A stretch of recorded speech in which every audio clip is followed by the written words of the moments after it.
Only those who dare to fail greatly can ever achieve greatly. Good morning and welcome to Transform Your Life in 15 Minutes. My name is McAdams. I am an author. I'm also an accounting professor and a certified life coach. I specialize in personal and small business finance and also fitness. I help people reach their goals. And on this morning's live broadcast of Transform Yourself in 15 Minutes, this is where we're doing 5-minute exercises, one each for the mind, the body, and the soul. So I want to take the time to first welcome you and thank you for coming out, or waking up, I should say, and joining me on this Tuesday morning. And today we're going to be talking about failure, specifically what it can teach us, and give you 3 great lessons regarding failure, 3 valuable lessons regarding failure. But before we do that, 2 things I want you to know. Number 1 is this. It's going to be like a little short minute lesson. It's going to be maybe 5 minutes to learn, but it's going to take you a lifetime to master. And the second thing I want you to understand is this. I'm not here to teach you anything. I'm just here to help you unlock what's already inside of you. All right? So with that being said, let's go ahead and move on to failure and what it can teach us. Well, failure actually can teaches us how to get up again, which ultimately helps us learn new things. Now think about it. Like think about a baby, right? When a baby is learning to walk, she's going to fall down like hundreds of times, right? Just literally hundreds of times.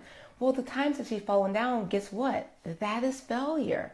But we understand that failing or falling down is a process and what we go through in learning how to walk. Well, why is it that we don't celebrate failure like this in other things as well? Well, the reason is because in our society, it's not glamorous to, talk about our trials and our tribulations or our successes and our failures and upsets, right? We just celebrate our successes. But isn't it those successes that are very valuable and important? Matter of fact, it's one of the most important things to go on our way to success. Like think of it this way. Like think of failure as nature's chisel that chips away all the excess as it strips away our ego and molds and shapes us through divine intentions. Like, doesn't that sound great? Like seriously, we're being molded through divine intentions by failure. Without failure, we'd be less capable of having compassion and empathy and kindness and even great achievement. We'd be less likely to reach for the moons and the stars, right? So understand that it is very important part of learning is actually through failure. All right. So now we're going to talk about 3 reasons why that, you want to, 3 lessons, I should say, for failure. 3 things that it teaches us. This is one of the life's greatest lessons. The number 1 thing it teaches us is knowledge. We gain so much knowledge through failure, right?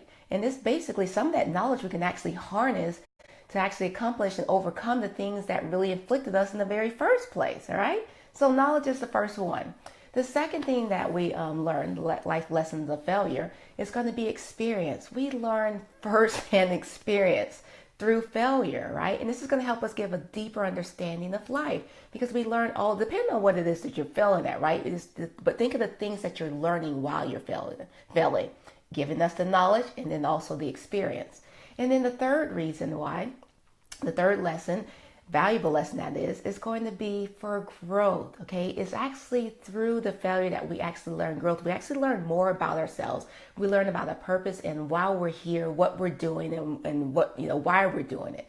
So those are the 3 main things of what failure can teach us. So again, we're going to get some knowledge, we're going to get great firsthand experience, and then also growth.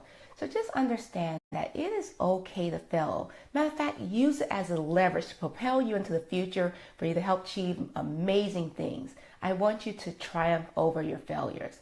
All right? Share this with someone that you just know needs to hear this. And I hope this was helpful for you as well.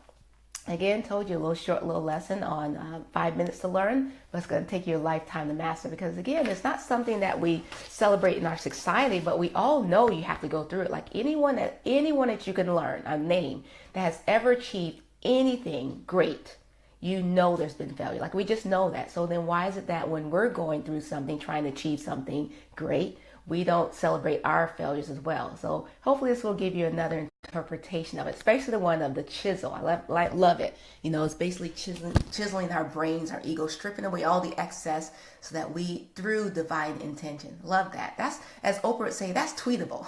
All right. To move on to the second portion, this is where we're going to be doing some yoga.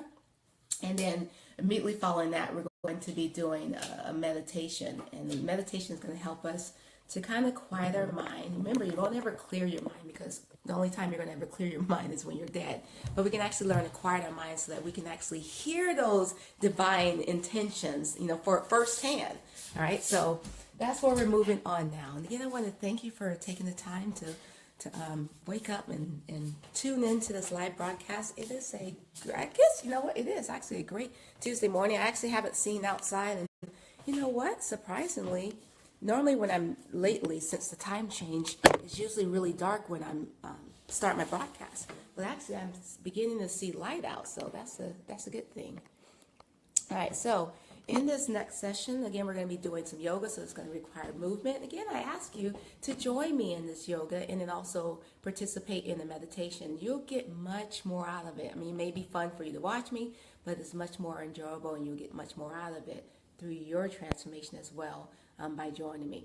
So we're going to be on the mat. I want you to get, or on the floor. You don't have to have a mat. You can just be on the floor. But go ahead and get into your tabletop position and on your hands and knees. Again, that's kind of like my staple. I'll change it up eventually, but I love that starting off with that pose of tabletop. So remember, before you get started, make sure that you take 3 deep ujjayi breaths, and this is designed to help center and ground and then get you aligned, okay? And then I want you to also set your intention. What is it that you want to accomplish for this next 5 minutes, all right? With that being said, go ahead and meet me on the mat.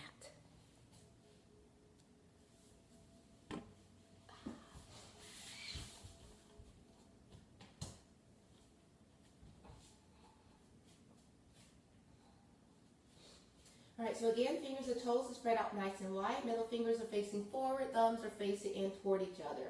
Palms are directly underneath your shoulders, knees directly underneath your hips. Kind of go internally to see what's going on inside of you at this present moment. Do you have any strains, any stress, any tension, any negativity, any pains? What's going on inside of you at this present moment? And then once you use your breath, nice deep ujjayi breath, as we go through this practice of 5-minute practice of yoga, and just really try to clear out what's going on inside of you, okay? Anything that's negative that you want to clear out using your breath. All right, go ahead and take a nice deep breath, inhaling through your nose. And then as you exhale, I want you to drop your chin down to your chest. I want you to round through your spine, tuck your tailbone under. Cat-cow, remember my favorite pose to start off with, because it helps limber up the spine, loosen up the core, and it just, again, just overall just feels great to do this.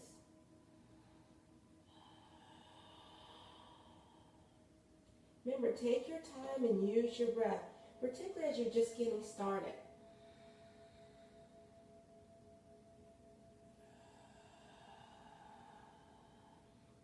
For most of us, it's not intuitive to breathe using the ujjayi breath, so just kind of take your time and really focus inhaling and exhaling.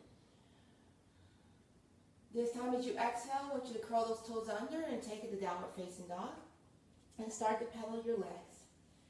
Now in this position, your head is in alignment with your biceps, and you're pressing your chest toward your thighs and your knees. You're relaxing your shoulders, pushing them down and away from your ears. Now keeping your palms flat onto the mat, I want you to slowly start walking your feet in toward your palms. Feeling free to bend your knees if you need to. Whatever you need to do, however you need to bend it to keep those palms directly on the floor is okay. Once you get those toes up to the palms, I want you to slowly round yourself up, taking it from one vertebrae at a time, just making sure that your head is the last to rise. And let's come to Tadasana, mountain pose. Chest is lifted, shoulder blades are squeezed in, your shoulder blades are squeezed in toward your spine. Again, your head is in natural alignment of the spine. As we inhale, we're going to draw the arms up toward the sky. And as we exhale, we're going to swan dive our body forward. Inhale, take it all the way up. Exhale, swan dive your body forward. Remember, use a full breath. Again, inhale, take it up. This time, kind of arch back for me. Exhale, swan dive your body forward. Now this time as you inhale, I want you to look up halfway, flatten out your back. Tailbone sticks out to the back of the room. Lift the kneecaps. Give it like a little gentle stretch on those hamstrings. Then once you can, as you exhale into the forward fold in Uttanasana, as you place your palms down flat, step back, right, left into the plank. As you continue exhaling, I want you to release your knees and your chest and your chin. And then as you inhale, I want you to take it up to upward facing dog. Relax those shoulders. Then I want you to curl your toes under and exhale to downward facing dog. Now as you inhale, I want you to bring that right knee into your chest and extend that right leg all the way back. Just press your chest toward that left thigh and knee. And then in one swoop, I want you to bring the right foot toward the fingertips. Left knee goes down, uncurl the toe, lift the arms up toward the sky, palms are facing each other, and we're going to the low lunge. Just open up the chest. Now remember, if there's any strain and stress on your neck, feel free to modify. You don't have to go back as far, and you can also bring your palms together at heart center if you need to for modification.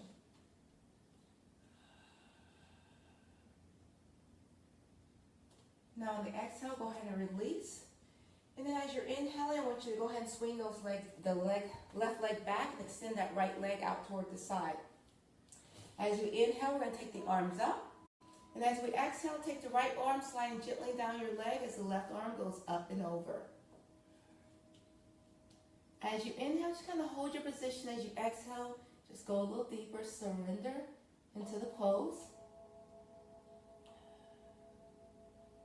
Inhale, take it all the way up.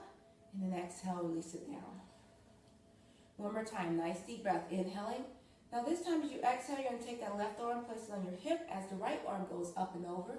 Feel free to stay here, or as you continue exhaling, take the left fingertips down toward the mat and give a nice long stretch. Relax the shoulder, taking it down, away from your ears, giving a nice long extension from the fingertip all the way down to the toes. And remember, only relax the shoulders, but breathe into that expansion.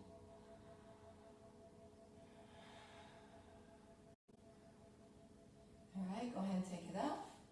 And then exhale, release it down. Take your palms down flat. And then transition your body back to the plank. As you exhale, release your knee, chest, chin, or Chaturanga Dandasana. And as you inhale, take it to upward facing dog.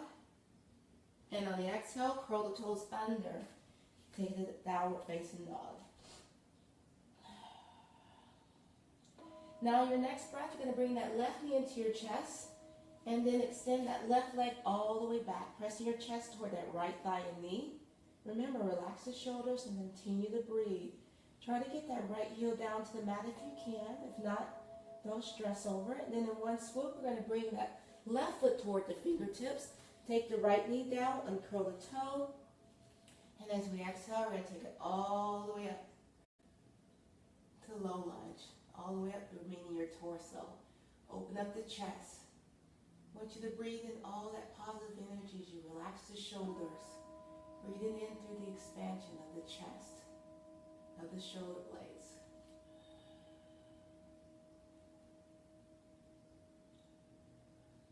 All right, go ahead and release. And then swing the legs back. This time, the opposite leg is going to extend out to the side. So the left leg is going to extend. Inhale, take the arms up. And as you exhale, take your left hand down toward the ankle. As you're getting a nice gentle stretch on that right side. Consciously relax that shoulder as the tendency is going to bring the shoulder up toward the ears. Just relax it down and release on the exhale. Inhale again. And then exhale, release. One more time. Draw the breath in. This time as you exhale, the opposite arm, right arm goes on the hip, left arm goes up and over.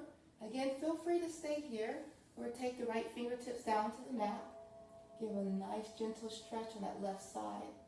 Gaze is always looking up, but if you're having any strain and stress in your neck, feel free to modify. You can look forward or you can also look down.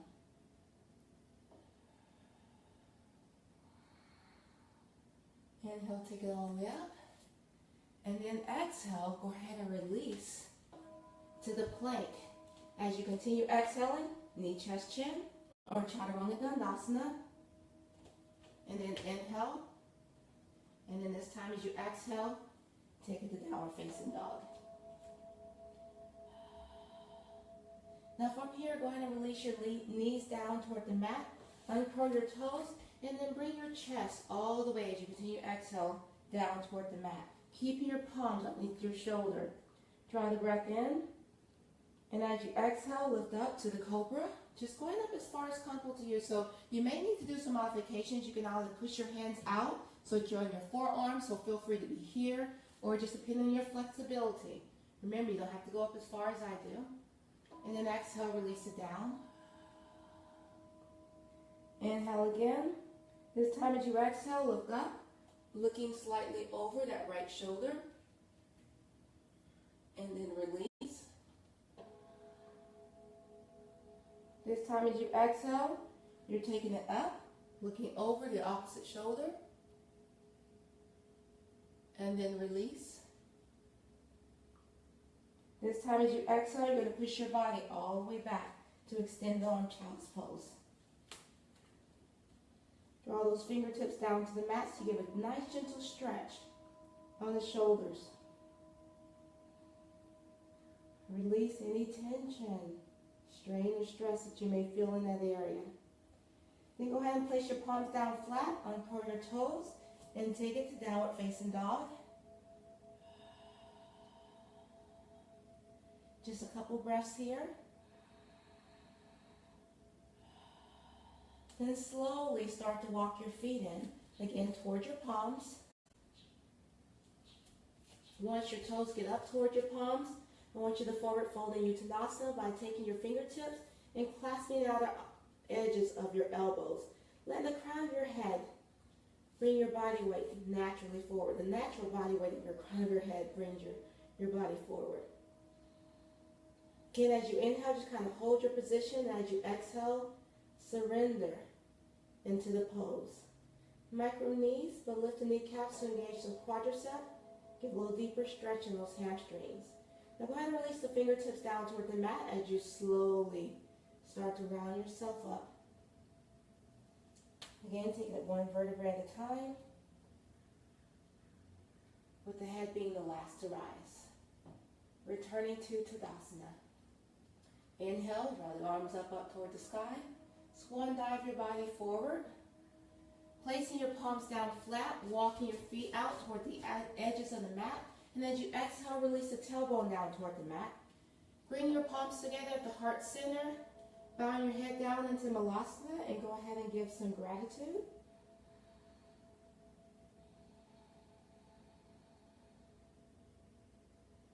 Then release your palms down and then take them behind you as you slowly start to transition yourself to a comfortable seated position, facing forward, making sure that you're on your sits bones, not the fleshy part of your bottom. Fingertips are down toward the earth. As we inhale, we're going to draw the fingers up toward the sky. And as we exhale, we're going to release any tension, strain, stress. One more time. Inhale, bring in all that positive energy up towards you. And then exhale, release.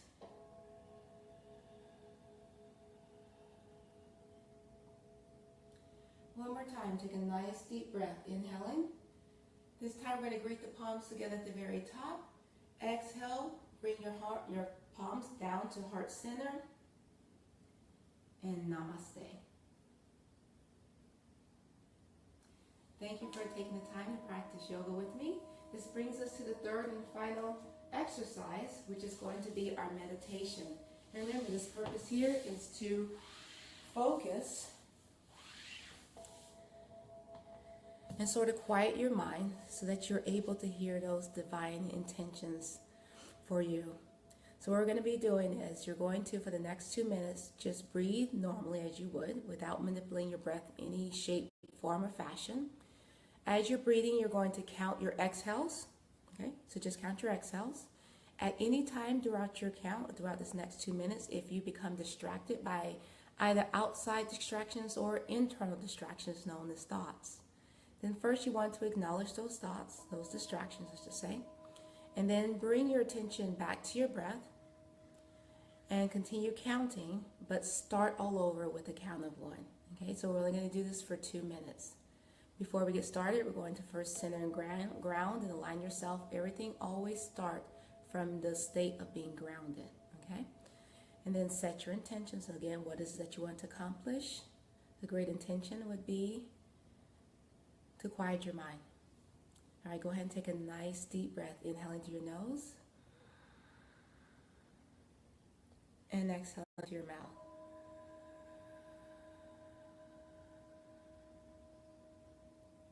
Again, nice deep breath. Inhaling through your nose and exhale through your mouth.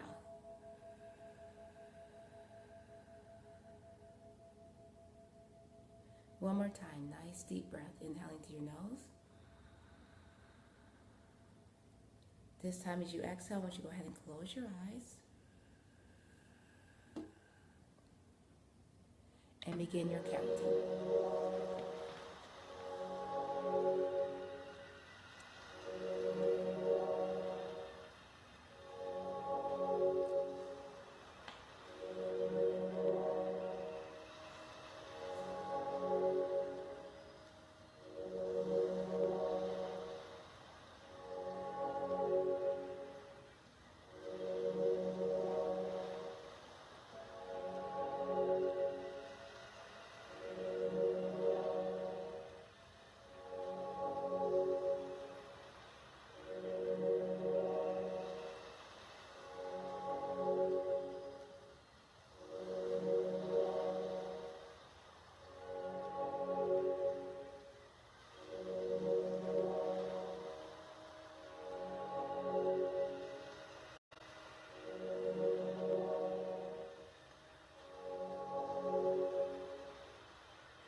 All right, go ahead and release, relax, return, refreshed, and calm.